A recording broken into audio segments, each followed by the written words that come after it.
Assalamualaikum warahmatullahi wabarakatuh. Kita akan membicarakan tentang akses informasi yang diberikan kepada sasaran. Sebagaimana yang teman-teman ketahui di kriteria 4.2.2 itu judul dari kriteria tersebut adalah masyarakat, kelompok masyarakat, individu yang menjadi sasaran, lintas program dan lintas sektor terkait mendapatkan akses informasi yang jelas tentang kegiatan-kegiatan, tujuan, tahapan, dan jadwal pelaksanaan kegiatan. Ini jadi sedikit berkaitan dengan apa yang sebelumnya kita bahas di 4.2.1 yaitu tentang penjadwalan.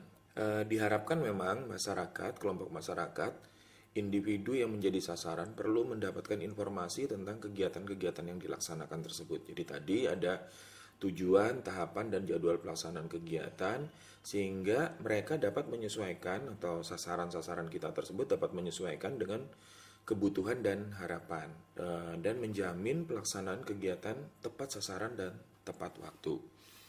Setelah itu, lintas program dan lintas sektor juga perlu mendapatkan informasi tentang kegiatan UKM Puskesmas, tentang tujuannya, tentang tahapannya, jadwal kegiatan, sehingga dapat memberikan kontribusi yang optimal dalam pencapaian tujuan. Ini adalah merupakan sasaran-sasaran kita yang perlu kita berikan informasi tentang kegiatan-kegiatan UKM Puskesmas. Pada elemen penilaian terdapat 3 EP yang menjelaskan bagaimana proses memberikan informasi tersebut disampaikan kepada 3 bentuk sasaran ini. Yang pertama adalah informasi tentang kegiatan disampaikan kepada masyarakat, kelompok masyarakat, individu yang menjadi sasaran.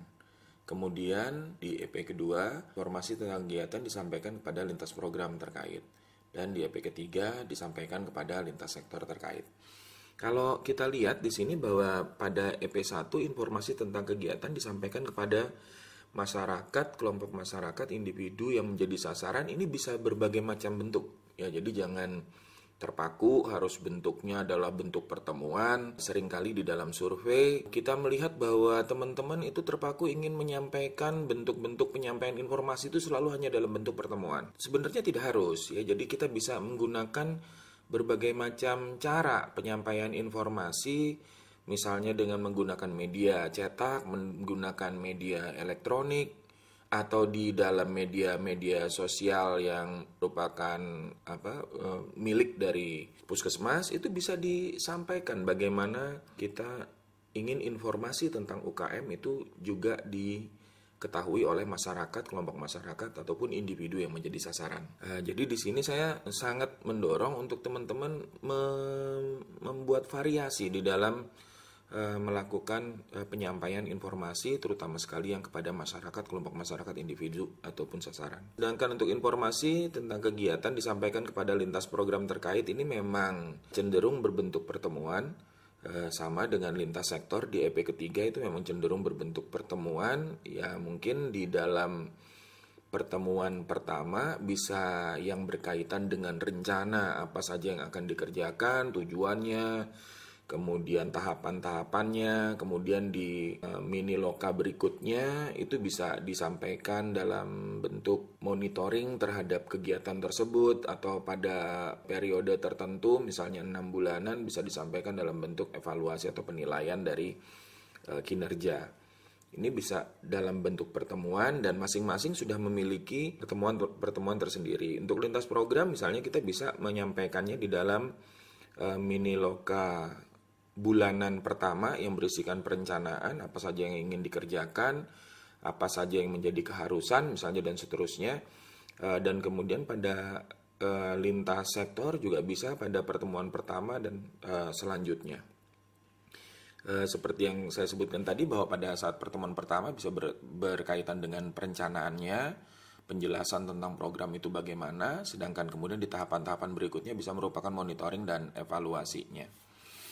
Ini adalah hal-hal yang bisa kita sampaikan baik kepada masyarakat maupun sasaran atau kelompok masyarakat tertentu yang merupakan sasaran, kemudian kepada lintas program dan lintas sektor terkait. Mungkin yang perlu ditambahkan pada lintas sektor adalah bagaimana keterkaitan program-program ini dengan sektor terkait. Jadi tentu saja kita sudah harus melakukan apa yang kita cari di 5.4.1, yaitu mengidentifikasi pihak-pihak terkait. Pada saat kita sudah melakukan itu, maka di saat kita bertemu dengan lintas sektor untuk pemberian informasi, salah satunya bisa menyampaikan keterkaitan apa yang bisa dilakukan oleh sektor-sektor yang ada di kecamatan misalnya, yang berkait dengan kegiatan-kegiatan Puskesmas.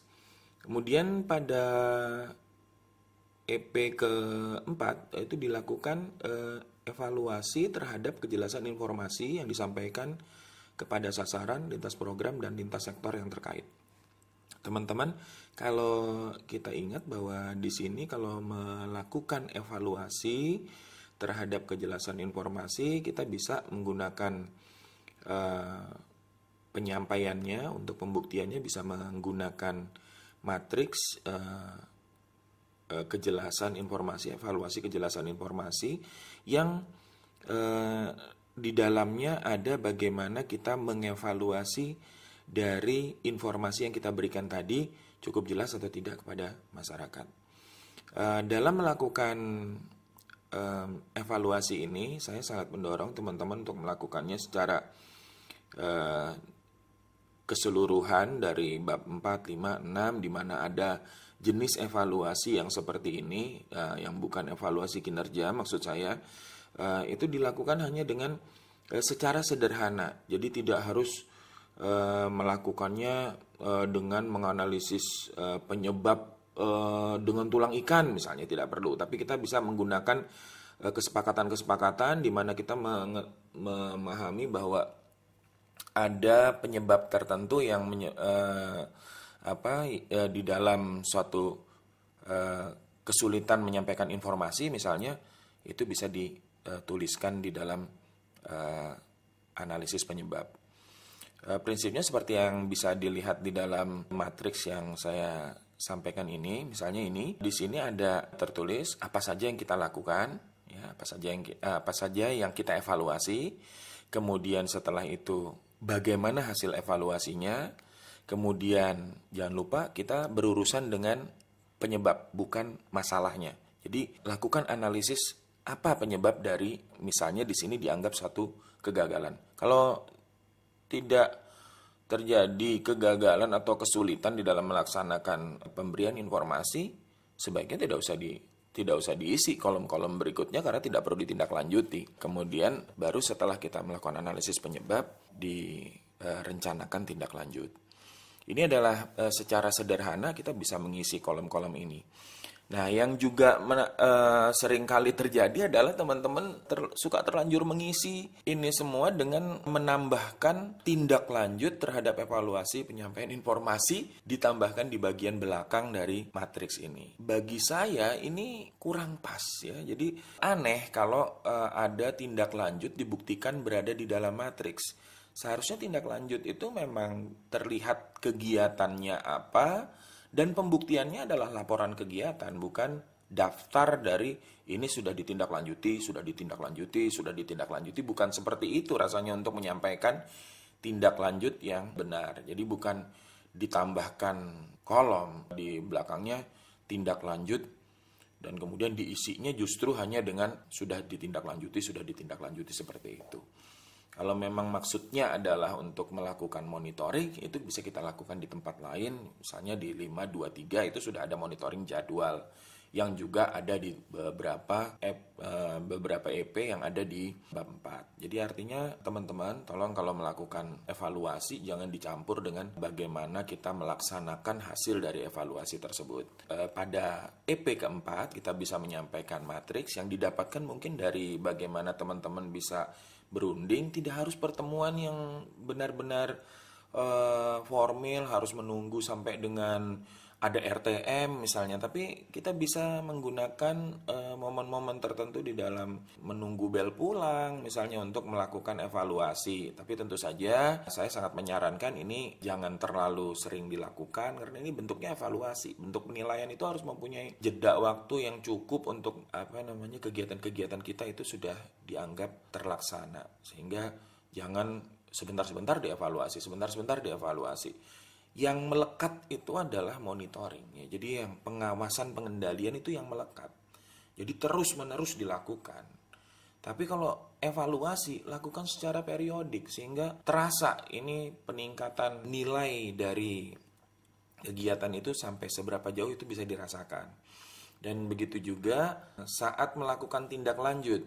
Tindak lanjut itu dilakukannya setelah rencana tindak lanjut itu dilakukan. Jadi kalau ada tindak lanjut itu harusnya dijaga betul bahwa ini setelah dilaksanakan, setelah evaluasi dilakukan.